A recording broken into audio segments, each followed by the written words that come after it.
Livre sa rele As a Man Thinketh, j'ai un moun pensé, moun qui écrit là c'est James Allen, chapitre là, et fait penser sous circonstances. Condition la vie au moun fait connaître qui qualité moun lié. C'est penser la caractère qui mène là. C'est pas chance qui range ville comme ça, mais c'est résultat un principe qui pas jamais fait manque. Tant que tout ça cap évoluer, yon femme ou son yon garçon, rive quel que soit côté lié dans la ville pour le cas grandi. Koul fin apprendre leçon circonstances sans pote pour liya, circonstances sans pral faire route li pour quitter place pour l'autre circonstance. Chaque graine pensée qui dans l'esprit yon moun apprend racine pour produire bagay pal.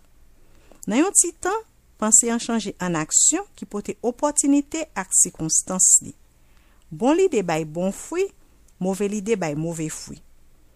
Pensez yon moun qui te dominel, c'est li qui paraît dans la vie li. Yon moun pa rive dans prison à cause destin ou son circonstance, mais parce qu'elle quitte mauvais l'idée pour te l'aller.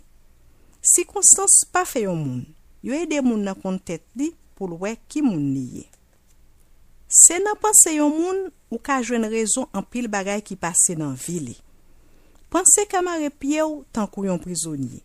Kon sa tout, pense ka démarrer pied moun pour bay plus liberté. Bon pensée ak bon action pa ka bay mauvais résultat.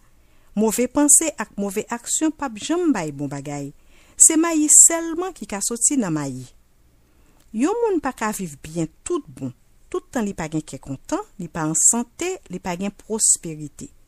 Ke content, santé ak prospérité, c'est résultat yon mariage entre jan moun nan pensé ak sa qui paraît dans la vie li.